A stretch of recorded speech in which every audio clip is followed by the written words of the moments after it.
That's right, Lydia. We are live outside Park, Ohio, which is closed tonight. It's been closed since the shooting, and a small memorial is starting to grow outside here in the front lawn as folks remember the two employees who were gunned down on the job yesterday. 2 employees we're learning more about tonight. That's a very good boy. Very good. Desidero Pupo is talking about his son Eduardo. He was gunned down inside Park, Ohio at his workstation. And although Mr. Pupo's English may be hard to understand, his emotion is not. Today is in the house, my family. You see, Mr. Pupo lost not only a son Friday afternoon, but his ex-wife.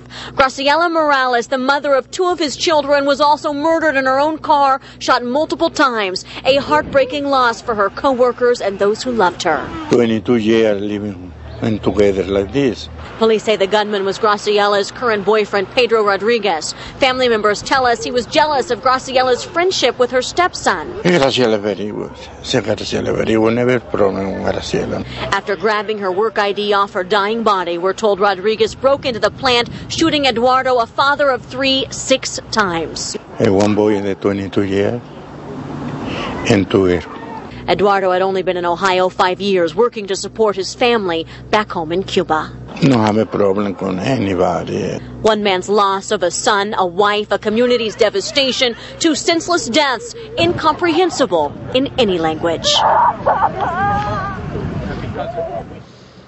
Such a heartbreaking story for the people who are working here and those who knew these victims. In fact, several people were working here at the plant when this shooting happens. That's why Park, Ohio is shut down, as I said, since Friday, since the shooting happened. It's going to remain closed until Monday morning. And Monday morning is also when we should expect to see some charges from the prosecutor's office for that suspect who was caught just a little while after the shooting. He is in police custody tonight. Reporting live on Cleveland's West Side, Joy Benedict, 19 Action News. The broken glass and ashes make it clear what happened in this eastside home. But if these charred walls could talk, they would surely mention this man.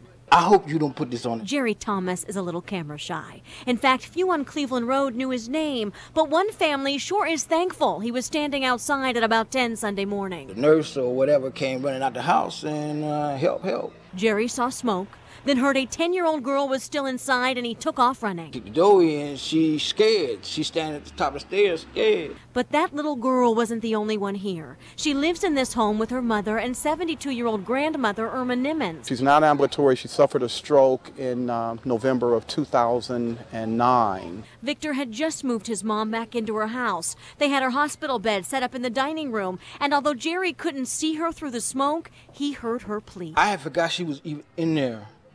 But when I went to go get the baby, the mother, the grandmother, she don't let me die like this. That's when Jerry didn't hesitate to grab Miss Nimmons' bed, push it as far as he could to the front door. Then he lifted her up and carried her outside to safety. He said that every step he took, the heat and the smoke knocked him back down to his knees. And since the electrical fire started here, Jerry had to walk past this burning room not once, but twice to rescue 2 people he barely knew. God places people, and he didn't have to help. But if he hadn't, Victor may have lost a niece, a mother, a lot more than his childhood home. So even though Jerry doesn't think he deserves it, hero is the new name for this quiet man next door. Joy Benedict, 19 Action News. It's a quiet street in South Euclid where decorations make you smile and children play with leaves in their front yards. But what happened here Friday has parents screaming. We were so close to having our whole earth just shattered, and no parent should have to go through that. Amber Quigley was about to take her 4 children to the apple farm, but while she was packing up, 3 of her kids playing out front were approached by a stranger. And he pulled into the driveway, opened the door, and put a foot down in the driveway. That's when this creep told Amber's kids to get in. These are our children, a part of our family, and for someone to just think that they were going to just come in and pick, I'll take them, that makes me very angry.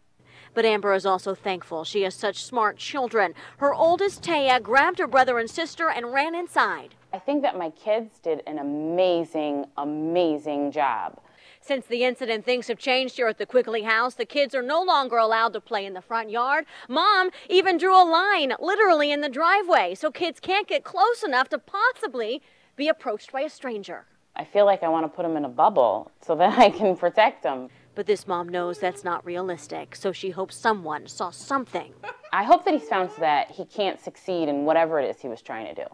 And Amber hopes her story is a lesson for all moms, that no matter how quiet or safe your street, she says follow her lead, hold your own a little closer. Joy Benedict, 19 Action News. So young and so beautiful, had a life ahead of him. Anthony Lawrence is trying to make sense of the unimaginable. Early Sunday morning, his nephew Kevin G. was stabbed to death outside this downtown club. He was celebrating his 25th birthday. He was just starting to become a man and starting to take care of responsibilities. Responsibilities like this little girl. Kevin was a new father, a beloved son and grandson. I'm hurt. I don't know what to say or do.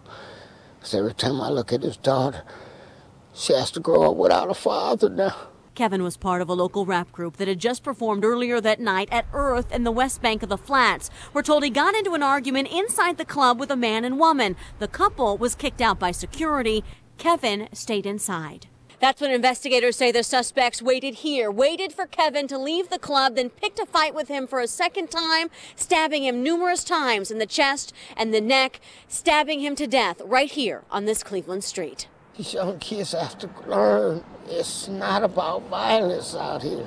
And although nothing will ease his loss, Anthony is glad that witnesses came forward and the man and woman arrested just 2 hours later. And now this uncle hopes for not only justice, but an end to the senseless violence that took his nephew. It's about talking to people and communicating and understanding. The violence has to stop. It has to stop. Joy Benedict, 19 Action News.